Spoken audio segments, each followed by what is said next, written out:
Pisces, welcome to your first half of November general tarot reading. My dogs are being nuts right now, as per usual. Okay, Pisces, what energies do you guys have for the first part of November? 9 of Pentacles, right? Oh, okay. 2 of Cups in reverse.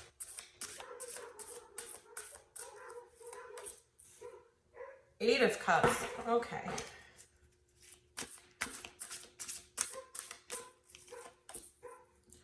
Five of Swords. Ooh.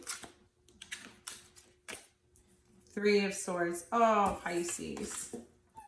Oh, 4 of Wands. Ooh. 8 of Pentacles.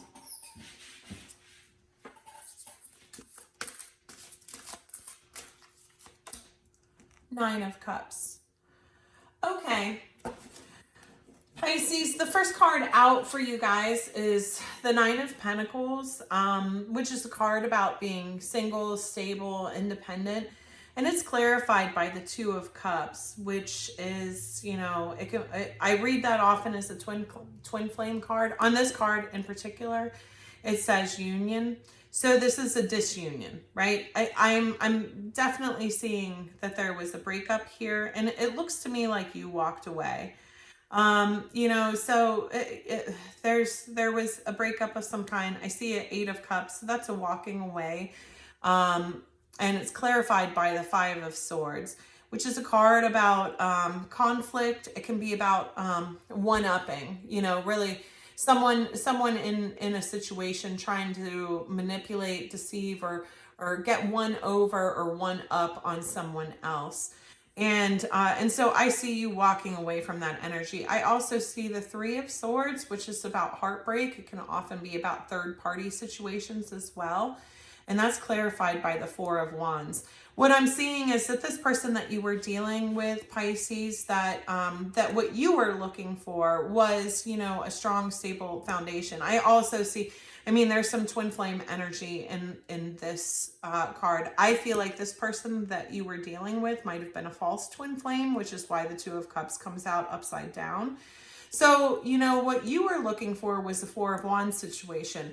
I get the sense that what this other person was looking for was they may have given you the impression that they wanted this, but actually they may have been dealing with third parties, that they were always trying to maintain like leverage on the situation or kind of keep you in dark about certain things. You know, maybe not communicating in a transparent way. You know, maybe they would say things like, oh, you're such an amazing person, you know, like anyone would be lucky to marry you. And you know, that kind of thing where they're not saying like, oh, I want to marry you, but they're, you know, they're putting those things out there in sort of like almost these very like, you know, leading but non-committal ways. That is the energy that I'm picking up from the person that you were dealing with, Pisces. And then I see the 8 of Pentacles here. And so this is kind of like, you know, your outcome of this energy is you really go back into a space of like building for yourself. And what it's telling you is that really is going to bring your wish fulfillment here. I get the energy that you are kind of doing this on your own, but that's good. When you come out of situations like this, you know, you really do need that time on your own to, again, do the work, the autopsy of that situation, what brought you to it, what the main connection or attraction was with this person, as well as what values you hold in terms of a relationship. And was it those values that attracted to you, that person, or was it something else? Because that may highlight for you an area of healing, right? An area of shadow work. Okay, let's get some guidance for Pisces. But you know, I mean, I see that you've been through this situation, and false twin flames, that's, you know, oof, I feel you. I feel you. But it, you know, it shows that you're moving in the right direction here, that you are working through this. I also, you know, I wanted to give a message too about twin flames here, because, you know, I've mentioned this a couple times, but you know, sometimes we can get so focused on the concept of twin flames. Like once you learn of the concept and you know, are like, you know, I think this person is my twin flame. A lot of times that can lead you down a path where you're trying to hold on to a connection that really is not working, right? Like, because, you know, you believe that this person is your Two of Cups, is your twin flame, or is your soulmate. And, you know, in these false twin flames, you absolutely were supposed to connect with that person, right? You were supposed to connect with that person because they are the conflict and the shadows that they bring up through the course of that connection lead you on to a path of healing, right? Like this person is specifically meant to come into your life to trigger and catalyze, you know, the identification, self-awareness of some of these shadows so that you can start working on healing them. So, you know, but don't beat yourself up, because you know, I get it. It's a bad feeling. And it can also be very difficult to detach from these people. It takes a lot of work. So let's get some guidance for you guys, Pisces. Anxiety isn't trying to limit you, but free you from a situation that no longer feels good. What is your discomfort trying to free you from?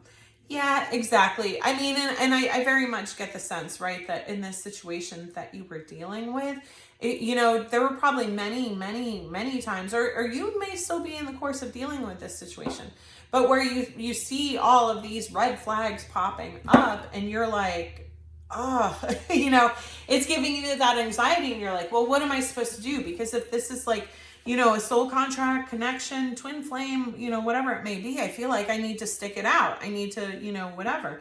But you know, it could be very much that pattern of feeling that anxiety in these situations or relationships and then just staying far too long. Start digging into that. And you know, where did you learn that? Was that something that you had to do as a kid because, you know, you had a parent that was unpredictable in their emotions and often gave you that same sense of anxiety or unsettled feeling? You know, that's how these connections work, is they point you through those feelings back to you know, that deep healing that needs to be identified and uncovered.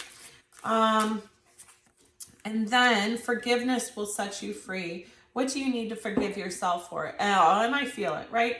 Again, in these false twin flame situations, like, you know, you stay in them too long, and then you know, may, you know, start interacting. And if this is a toxic situation, you start interplaying and interacting with your own toxic dynamics as well. It's a very unpleasant thing. But again, that's bringing up these shadows.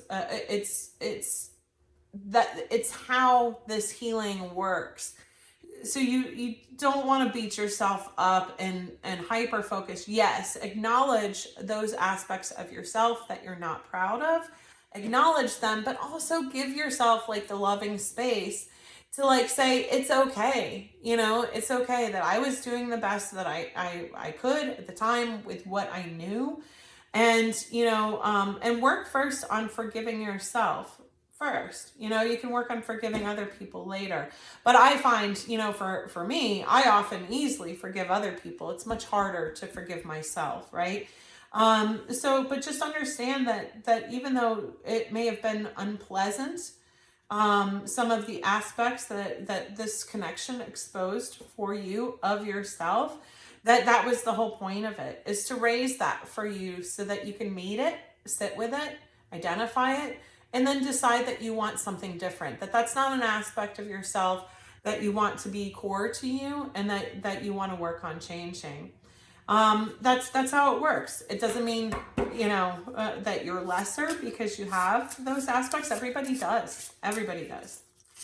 All right. Yin.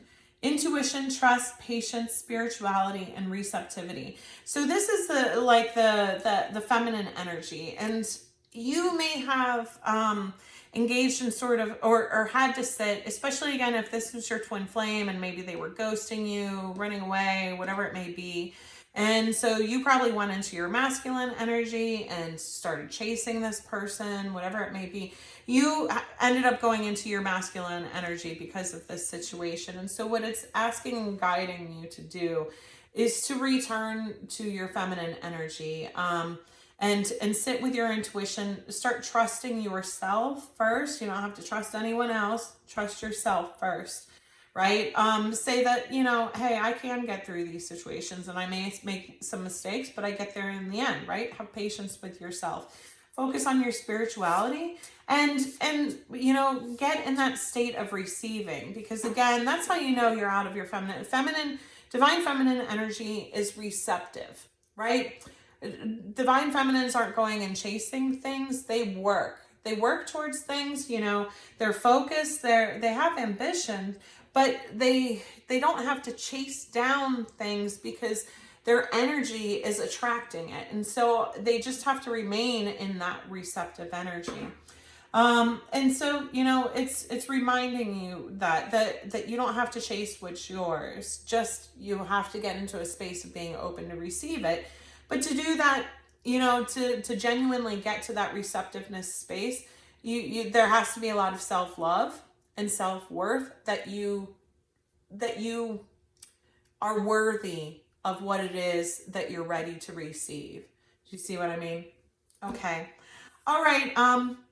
Well, I hope that helped and resonated for you, Pisces. Again, if this did resonate, please don't forget to like, comment, and subscribe. And if you are interested in a personal reading, my email is in the description box, along with my Etsy shop, where you can also book readings. Okay? Thank you guys. Have a good one.